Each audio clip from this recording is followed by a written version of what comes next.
breezy and bright, 'cause the world needs your love to find harmony.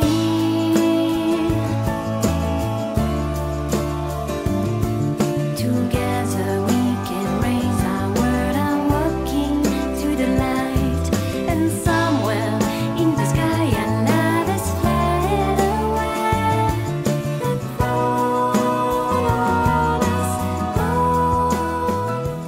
Bonsoir et bienvenue sur Miasme TV pour cette nouvelle saison des chroniques de Vénusienne. Et ce soir, ces chroniques ne seraient pas ce qu'elles sont sans la présence de Lily Oz. Bonsoir Lily. Bonsoir Antoine, bonsoir à tous. Alors comment vas-tu Lily depuis cette on va dire longue période d'absence liée à tous les événements sanitaires que l'on subit à travers la France et à travers le monde? Comment ça se passe pour toi? Bah écoute, moi ça se passe très bien. J'ai cette chance de vivre une année 2020 plutôt très positive, contrairement au reste du monde, je crois. Voilà, donc pour moi c'est une nouvelle vie. Je suis partie loin des villes, loin du monde, loin du chaos. Et maintenant je vis dans un petit village et j'en suis très ravie. Eh bien, tu as eu raison de t'expatrier parce que c'est vrai que ça ne va pas être évident de vivre confiné en plein Paris. Et voilà, tu as fait ce choix-là. Et pour ceux qui ont la chance de pouvoir le faire, c'est une bonne résolution. Entre autres résolutions, eh bien, on repart sur une nouvelle saison donc, des chroniques de Vénusienne. Et pour entamer cette nouvelle saison, tu as choisi un thème un petit peu particulier, celui des malédictions, ou finalement de cette espèce de programmation qui peut nous mener, nous diriger notre vie vers des choix qui ne seraient pas forcément les nôtres. Voilà, tu vas nous expliquer tout ça. Qu'est-ce que sont pour toi ces malédictions programmées? Eh bien oui Antoine, alors justement, qu'est-ce que c'est qu'une malédiction? C'est par ça qu'il faut commencer pour pouvoir en parler. Une malédiction, en fait, au sens commun, c'est un sort qui est jeté sur autrui, mais dans l'intention de lui nuire. Et plus précisément, c'est une parole ensorcelée, prononcée par un sorcier ou un mage, qui saurait rendre sa parole magique opérative. D'ailleurs, entendons le mot à travers le langage des oiseaux. Mal et diction. Le mal est diction. Une malédiction, c'est donc bien une parole, une formulation qui cause le mal. Et dans ce sens, toutes les paroles qui ont une portée négative, tous les vœux de malheur souhaités à l'encontre d'autrui, et même ceux qui sont formulés derrière le dos de quelqu'un, peuvent être considérés comme des malédictions. Sauf que, me direz-vous, se faire traiter de crapaud ne nous transforme pas de fait en batraciens baveux, et heureusement. C'est bien que la malédiction possède quelque chose en plus. Observons plus encore la construction du mot malédiction. Grâce au langage des oiseaux, à nouveau, entendons mal et diction. Le mal est édicté, c'est-à-dire qu'il est établi, ordonné comme une loi qui s'impose à la victime de cette malédiction. Par la parole, donc, le mal est édifié dans la vie d'une personne comme on érige un bâtiment dans une ville. Quoi, me direz-vous, la parole édifie le mal? Mais de quoi parle-t-on? Tous les jours, les humains se souhaitent mille misères. Et heureusement, toutes ces paroles ne s'accomplissent pas. C'est vrai, bien que, à constater l'état du monde, franchement, il y a manière à s'interroger quand même. Une condition, en réalité, est nécessaire pour transformer une parole en malédiction. Il faut pour cela que la victime ait, d'une manière ou d'une autre, consenti à l'accomplissement de cette parole. Autrement dit, il faut que la victime de la malédiction ait consenti à l'exécution de son sort. Et là, Antoine, je t'entends encore protester. Mais quoi? Mais n'importe quoi. Enfin, personne ne va consentir à vivre les horreurs qu'on lui souhaite. Oui, sauf que, qu'est-ce que c'est que consentir véritablement? Lorsqu'un traité est édicté, qu'une loi est promulguée, avons-nous été concertés? Non, car nous avons remis notre pouvoir à des élus pour décider à notre place, pour décider des lois qui régenteront nos vies. Et tout est là, justement. À la base de toutes les malédictions, il y a le fait de remettre son pouvoir à autrui. Précisément, c'est parce qu'on croit en le pouvoir d'un autre qu'on lui donne de nous-mêmes la capacité de nous nuire. Ainsi donc, en réalité, une malédiction est une parole en laquelle on croit, à laquelle on donne du pouvoir, et précisément le pouvoir de nous nuire. En quelque sorte, une malédiction s'apparente à une prophétie autoréalisatrice. Elle se réalise parce qu'elle est dite et entendue, mais surtout parce qu'on y croit intensément ou que l'on se croit vulnérable face à elle. Croire en une parole, c'est consentir à s'y soumettre, c'est édifier en soi-même, l'édicter comme une loi. Alors enfant de la terre, quand on comprend ça, on comprend qu'il est utile, voire urgent, de passer en revue toutes les paroles auxquelles on a donné notre assentiment. Mieux encore, il est urgent et fondamental de s'intéresser à toutes les croyances auxquelles on adhère et qui agissent potentiellement comme des malédictions. Oui, mes amis, je vous invite expressément à faire le point pour vous-même. Et pour ce faire, regardons les différents types de malédictions auxquelles nous pourrions avoir affaire. Alors il y a par exemple les malédictions familiales qui se transmettent de génération en génération, du style « tu finiras alcoolique comme ton père ». Dans notre famille, pas un seul couple n'a tenu. Alors pour toi, c'est le divorce assuré. Bien souvent, en fait, non, tout le temps. Ces malédictions sont l'expression d'un traumatisme. Ce traumatisme hante encore l'esprit de la lignée et se reproduit de père en fils et de mère en fille. Alors il y a ensuite les malédictions de genre, c'est-à-dire les malédictions faites spécifiquement aux hommes et celles faites spécifiquement aux femmes. Alors, sur les femmes, par exemple, il y a le fameux « il faut souffrir pour être belle ». Qui ne l'a pas entendu?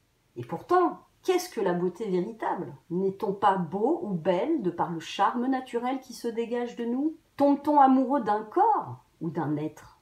Dans mes yeux de vénusienne, on est beau quand on rayonne de tout son être. La beauté, en fait, c'est de s'aimer soi-même.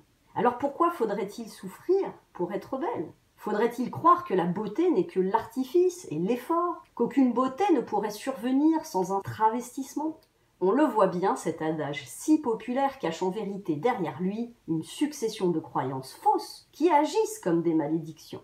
Croire qu'il faut souffrir pour être belle signifie que 1. On n'est pas beau au naturel. 2. La beauté ne peut que se travailler, se construire, se bâtir, et en plus, c'est pénible et douloureux. 3.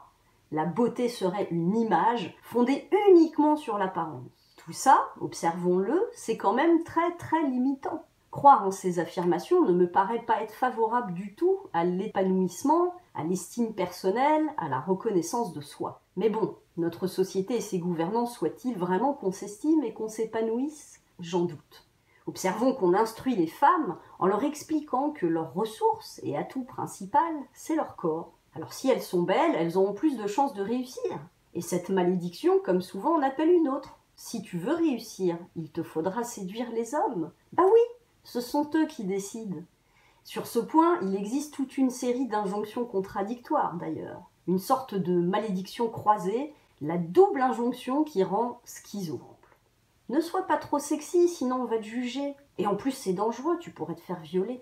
Oui, mais ne sois pas trop négligé non plus, sinon on va te juger et tu finiras seul. Observons là encore les nombreuses croyances sous-jacentes et trompeuses que ces affirmations en double contrainte impliquent. 1. Les hommes sont dangereux. 2. Pour être désirable, il faut être conforme aux désirs des hommes. 3. Si on est seul, on est malheureux. 4. Quoi que tu fasses, on te jugera. Oui, mes amis, on n'imagine pas à quel point nos conditionnements agissent comme des programmes. Non, comme des virus se répandant dans tout notre système. Évidemment, ça marche aussi avec les hommes. On trouve exactement le même type d'injonction malédiction. Montre-toi gentil et sensible, mais pas trop. Sinon les femmes ne voudront pas de toi. Ce type d'injonction, comme bon nombre encore, renforce la croyance selon laquelle on ne peut être aimé qu'en se montrant conforme aux désirs et aux attentes des autres. Et cette croyance condamne quiconque y adhère. Rétablissons ici l'évidence. On ne peut être aimé que pour ce que l'on est vraiment, au risque sinon de se sentir tel un imposteur ayant triché pour séduire. Et auquel cas, comment pourrait-on s'aimer soi-même, être fier, prendre confiance en soi? Qu'aime l'autre à travers nous? S'aime-t-il lui-même? Aime-t-il le reflet d'un imaginaire social flatteur pour l'ego? Et soi-même, qu'aime-t-on en soi? S'aime-t-on parce qu'on plaît aux autres, qu'on reçoit leur approbation, leur validation, leur admiration? Et ce faisant, ne leur donne-t-on pas les pleins pouvoirs sur nous, sur notre satisfaction personnelle, sur notre amour-propre, sur notre valeur véritable? Alors intéressons-nous maintenant aux malédictions faites aux hommes. Observons encore les croyances qui les enferment dans des rôles sclérosants. Pour être viril, tu dois avoir des gros muscles, ou un boulot valorisant, une grosse voiture, un gros compte en banque. Ceci signifie que être un homme, c'est être puissant, fort. C'est pourquoi pleurer est interdit pour un homme, car pleurer, c'est se montrer faible. Et si t'es faible, bah t'es pas un homme. Mais qu'est-ce que la virilité, en fait? Être viril, à mes yeux, c'est s'assumer, c'est-à-dire assumer pleinement d'être soi, y compris d'être vulnérable et imparfait. Et qu'est-ce que la puissance si ce n'est être soi, justement? En réalité, on est faible quand on se cache de sa vérité. Tiens, il y a une autre malédiction qui est intéressante.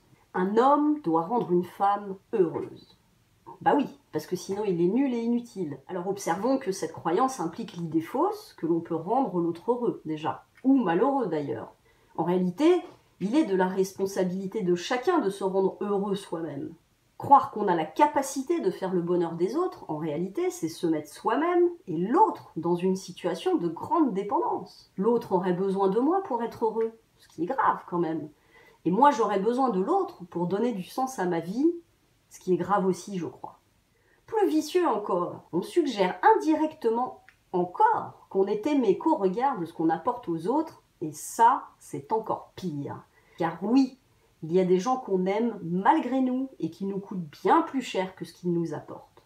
De toute façon, dans le domaine de l'amour, il y a plein de malédictions. Par exemple, on entend souvent lorsqu'un couple se sépare, « Si on se sépare, c'est parce qu'on s'aime plus. » Pourtant, l'amour est éternel. Il serait plus exact de dire « Nous n'avons plus le désir d'être en couple. » Et que cela ne nous empêche pas de nous aimer. L'amour se transforme. Je l'ai déjà dit, Antoine. La relation se désinvestit, mais l'amour, lui, demeure. Alors, autre phrase qu'on entend, autre malédiction qui ne dit pas son nom. Si mon mari aime une autre femme, c'est parce qu'il ne m'aime plus. Pourtant, on aime tous plusieurs personnes en même temps. On a plusieurs amis, on a de l'amour pour sa famille, etc. En fait, c'est comme les malédictions qui pèsent sur notre mode de vie. On ne les remet jamais en question. On y croit et du coup, on subit.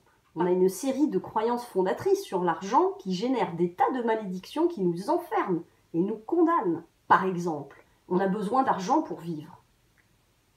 Oui, ou on peut aussi vivre autrement. Il y en a qui le font. Il faut travailler pour gagner de l'argent. Mais pourtant, les riches, eux, ils gagnent de l'argent sans travailler. Ben oui, ils font travailler les autres. Alors voilà, enfants de la terre, vous le voyez bien, la malédiction est partout, tapis derrière chacune de nos croyances. Prenons garde d'observer chaque jour les croyances que nous portons encore avec nous. Car leur pouvoir est puissant, il est créateur, il nous conduit jusqu'à fabriquer entièrement notre réalité. Certains disent même que la mort est une croyance en laquelle on croit, et qui nous fait mourir parce qu'on y croit, comme dans Matrix. Notre corps meurt parce qu'il croit qu'il meurt. D'ailleurs, les dernières découvertes en médecine ont démontré que la mort agit comme une onde se propageant de cellule en cellule, comme une information se transmettant de l'une à l'autre. Dans une telle perspective, cela signifie qu'il y a plus vastement des malédictions universelles. La sensation de vivre l'enfer sur Terre, par exemple, la monstruosité de la nature humaine. Observons cela dans les textes anciens. Dans la Bible, par exemple, dès la Genèse, la malédiction est édictée. Adam et Ève sont chassés du paradis, ils connaîtront la souffrance et erreront sur terre. Les femmes accoucheront dans la douleur et la mort frappera le destin de tous. Et je ne cite là que les malédictions les plus connues, mais aussi celles qui ont sans doute eu le plus fort impact sur le destin de l'humanité. Car imaginez-vous toutes les malédictions sous-jacentes qu'elles génèrent. 1. Notre Père nous a rejetés et déniés. Car 2. Nous sommes indignes d'amour. 3. La vie est une punition. 4. La terre est un enfer. 5. Nous sommes condamnés à souffrir et à errer. Et 6. Nous finirons tous par disparaître à tout jamais. Avec ça, va vivre une vie joyeuse, va falloir bosser dur pour se déprogrammer. Car oui, mes chers amis terriens, toutes ces croyances agissent comme des programmes mentaux qui, une fois introduits dans notre système, nous conduisent à exécuter toutes sortes d'actions et de réactions. Il est plus que libérateur de se délester de tous ces programmes. Alors encore, observons-les fonctionner en nous, déracinons les mauvaises herbes qui germent en chaque coin du jardin et se répandent toujours plus dans notre vie, au point même de nous empêcher de nous épanouir.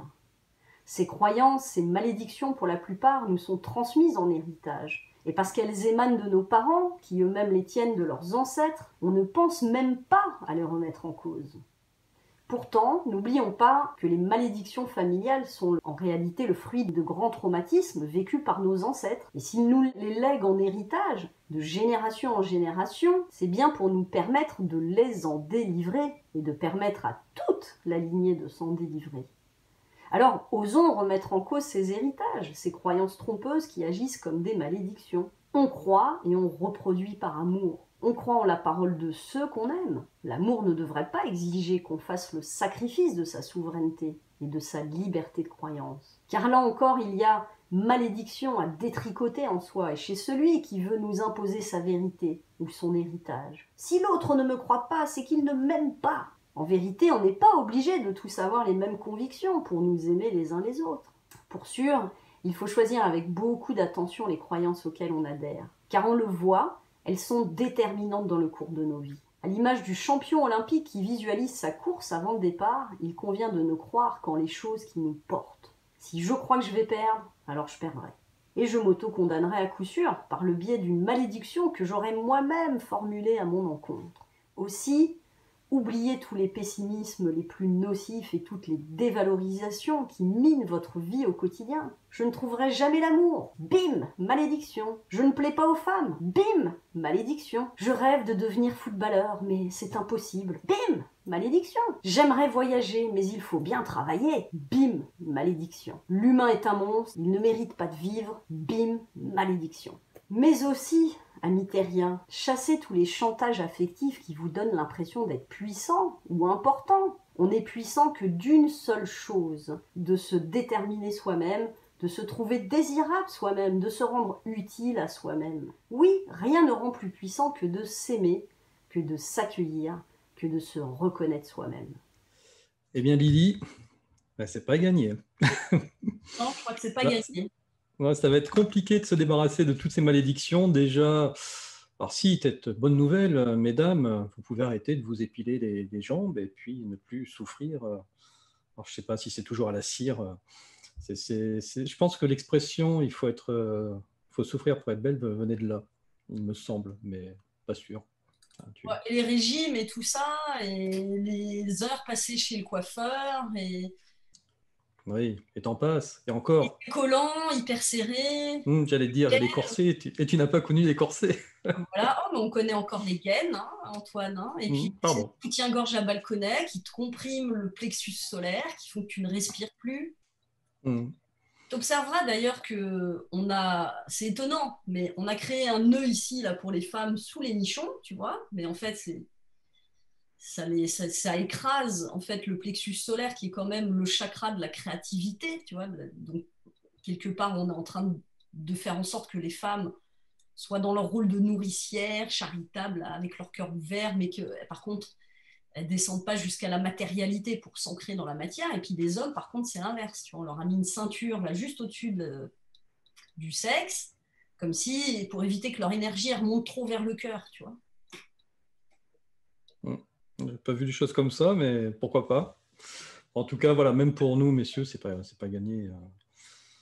Non, on a été élevés de toujours en se disant on doit, genre, je ne sais plus ce que tu disais tout à l'heure, être viril. Rendre une femme heureuse, rendre son conjoint, sa conjointe heureuse, être ne utile. pas pleurer devant les autres, être utile. À quoi je sers? Combien d'hommes ont dit ça? À quoi je sers? Non, là, je pense qu'on est... c'est compliqué. Là,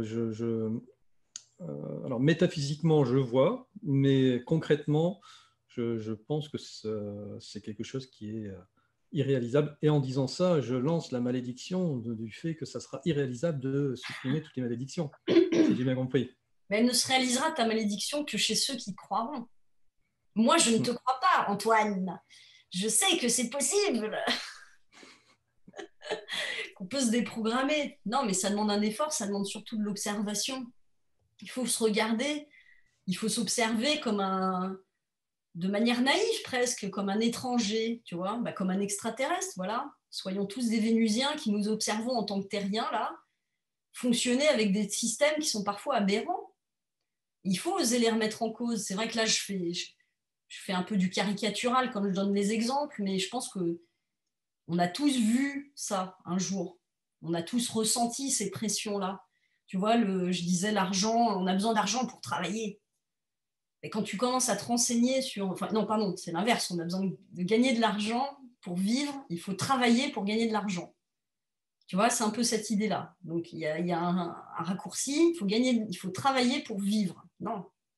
Tu peux vivre sans travailler. Alors, tu ne vivras pas peut-être pas dans un palace, mais tu peux vivre. Il y a des tas d'autres modèles, des tas de gens qui vivent sans travailler, d'ailleurs. Alors, je ne fais pas une apologie à ce qu'on devienne tous chômeurs, c'est pas ce que je suis en train de dire. Je ne parle pas non plus de vivre sur les aides publiques, ce n'est pas mon concept, ce n'est pas ce que je suis en train de dire. Ce que je suis en train de dire, c'est que on a instauré une réalité factice, illusoire, qui repose sur des croyances trompeuses. C'est ce que je crois. Et la croyance première, c'est de dire qu'il faut gagner sa vie, il faut travailler pour gagner de l'argent, parce que si on ne le fait pas, on va mourir. Or, si on était solidaires les uns avec les autres, si on a envie d'aller cultiver son jardin, si on a envie de... Alors, vous allez me dire, oui, il y en a un, il vivait dans les bois et puis s'est fait déloger par la police. C'est vrai que c'est de plus en plus difficile de s'affranchir de toutes ces injonctions malédictoires, je ne sais pas si on peut dire ça. Néanmoins, il ne faut pas négliger le fait qu'on peut faire les choses autrement. Voilà. Et je pense que le coronavirus nous enseigne ça aussi. Nous ramène à des choses de base où on voit bien que putain, la vie, c'est pas le travail, tu vois. Et que finalement, c'est la solidarité, c'est l'entraide, c'est l'autonomie, c'est la recherche de son bonheur qui est peut-être essentielle. Et que finalement, c'est pas l'autre non plus qui va nous y conduire. Alors, c'est intéressant cet exemple parce qu'on parle beaucoup de la politique de la peur en ce moment par rapport au coronavirus. Est-ce que ce n'est pas aussi un mécanisme pour faire rentrer les automalédictions dans les gens? C'est-à-dire que leur faire peur, c'est du coup leur faire croire que, et à partir du moment où ils commencent à croire que, ils génèrent leur propre malédiction. Ouais, moi je pense que ce qui rend malade surtout, c'est la peur d'ailleurs. Avant toute chose. D'ailleurs, il y a comment il s'appelle, Wim Hof, c'est ça, Wim Hof, vous regarderez. C'est ce Norvégien, me semble-t-il qu'il est norvégien, qui est capable d'endurer des froids polaires. D'ailleurs, il a été se baigner en maillot de bain en Antarctique, tu vois. Et il fait des stages de formation au froid pour le grand public. Et en fait, ce mec-là, par la technique de respiration, l'hyperventilation et toute une technique de respiration, il réussit à combattre les maladies, à tel point qu'on a fait une expérience sur lui, on lui a injecté un virus, alors ce n'était pas le coronavirus, mais on lui a injecté un virus, et par la respiration, il a réussi à ne pas développer de symptômes et à ne pas être malade.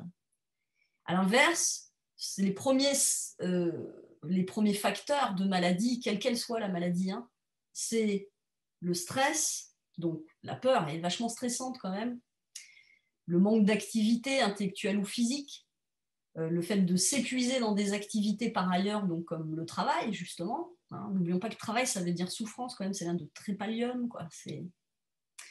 Ça veut tout dire. Moi, je pense que faire un travail intérieur sur soi, essayer d'accepter finalement de revoir justement nos cadres de référence, c'est ça qui nous sauve en fait. Observons que à chaque fois qu'on est pris par la tyrannie de la norme, à chaque fois qu'on est dans un mal-être vis-à-vis de soi, c'est souvent parce qu'on se compare à cette norme. Parce finalement, c'est ça, tu vois, il faut qu'on soit comme ça. Si t'es pas comme ça, t'es une merde. En fait, c'est ce qu'on dit aux gens. Si tu fais pas du 38, t'es moche. Si t'es pas un mec qui a plein d'argent, t'auras jamais une seule gonzesse. Si tu n'es pas plus, je sais pas moi, bref, on pourrait faire une liste gigantesque. Je pense que l'objectif de tout ça, c'est la domination. Voilà. Donc la peur, la mésestime personnelle. Si tout d'un coup tu découvres que tu es puissant, là, tu es fichu. Tu vois, je veux dire, là, le monde est fichu. Le jour où les gens se disent, en fait, je suis puissant à m'auto-déterminer et rien ne peut m'atteindre, que moi je n'ai décidé qu'il m'atteigne, je pense que si les gens, à un moment donné, ils prennent conscience de ça, de cette souveraineté, tu vois, c'est le coronavirus, c'est le virus avec sa couronne, il vient nous remettre notre couronne sur la tête. Il est là pour nous montrer, regarde, à quel point on s'est mis en dépendance en permanence, à quel point on a donné nos pouvoirs à des fous. Et c'est ça qui est là. C'est qu'on est face à ça et qu'à un moment donné, j'invite vraiment chacun à dire « je ne consens plus ». Je ne consens plus à être esclavagisé, objetisé, à être diminué. Je suis puissant et je décide pour moi-même. Et je pense sincèrement, on n'en parle pas de la dimension occulte, finalement, de tout ça, mais pour moi, il y a des forces, tu vois, la conscience, elle est là, il y a une part de la conscience qui veut surgir, émerger comme ça, puis il y a une autre part qui dit non, n'émerge pas. Et donc, on a eu 2 ans de gilets jaunes, de gens qui disaient c'est fini, on ne veut plus de votre dictature, en fait, on veut notre souveraineté. Et aucun gouvernement de ce monde n'a réussi, en fait, à mettre un terme à cette revendication populaire. Et ça, c'est quelque chose de nouveau, que l'humanité tout entière dise stop, on ne veut plus de dirigeants, on veut reprendre nos responsabilités. Ça, je pense que c'est très important et que ça a conditionné ce qu'on vit aujourd'hui avec le coronavirus. Parce que le coronavirus, voilà, c'est un fabuleux moyen pour faire taire tout le monde aussi. Hein. Oui, c'est tout à fait ça. En tout cas, voilà, est-ce que nous sommes victimes de nos propres malédictions, telles que l'a décrit Lily? Je pense qu'effectivement, on en a un paquet sur le dos qu'on pourrait petit à petit, et en tout cas ne pas reproduire avec nos générations futures, pour ceux qui ont des enfants, qu'on pourrait ne pas reproduire avec soi-même à partir de demain, hein, si on se le décidait aussi. Et puis, voilà, peut-être que si chacun fait ce travail, on va dire, sur sa propre sphère, peut-être que toutes les sphères mises bout à bout, on arrivera à faire une grosse bulle sur la planète Terre. Mais là, il y a quand même du travail, même si on peut y croire. Ben oui, il faut y croire. Pourquoi? Le travail, il est en train de se faire, justement. Il y a des tas de gens qui repensent le monde, et puis il y a des nouvelles générations, et puis tout ça, c'est déjà has-been, tu vois, en fait. Tout ça, c'est dépassé, là. Même bientôt, le concept d'homme et de femme sera dépassé, tu vois, on y est. Donc, arrêtons de vouloir catégoriser les choses, d'affirmer des choses gratuitement en permanence. En fait, on fait que blesser les gens, tu vois. Je te parlais de l'amour tout à l'heure. La tromperie ou le fait de la rupture, tiens, c'est comme une mort, la rupture, alors que c'est le projet de vie commune qui meurt. Mais l'amour, dans l'absolu, il est là. Et si chacun avait cette intelligence de reconnaître que l'amour demeure, même s'il peut y avoir de la colère, de la rancune, ce que tu veux, tu vois, si chacun avait l'intelligence d'admettre à ce moment-là que, bah oui, il y a de l'amour, et que c'est pour ça qu'il y a de la peine, d'ailleurs, bah les gens seraient moins affectés, tu vois, ça serait moins douloureux, ce serait moins difficile de simplement se dire, bon, bah, on a fait un bout de chemin ensemble, et puis bah, maintenant on se sépare, et chacun va aller vivre une autre part de son chemin de son côté. C'est pas grave, au contraire, si on reste amis, si on arrive, alors je vis au pays des bisounours, hein, là je suis partie dans le pays des...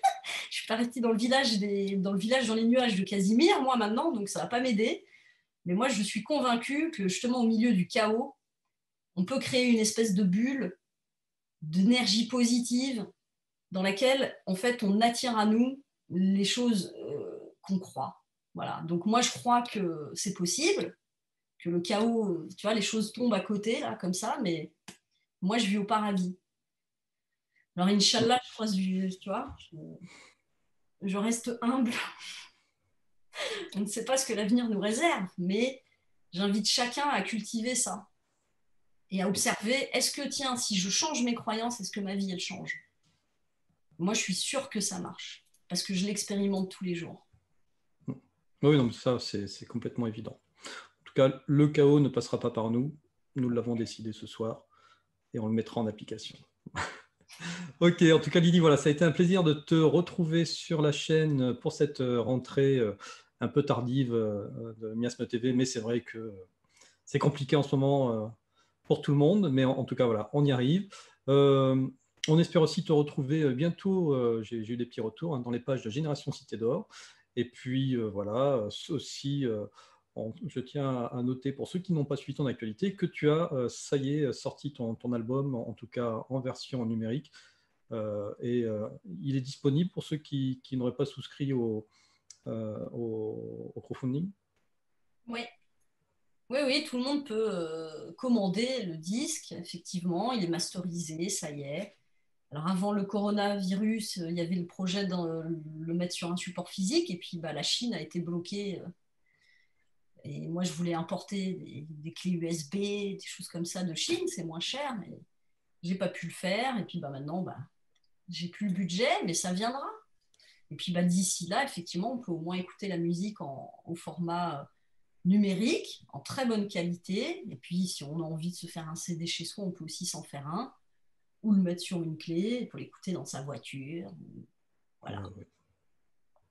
C'est ce que j'ai fait. Et il est magnifique.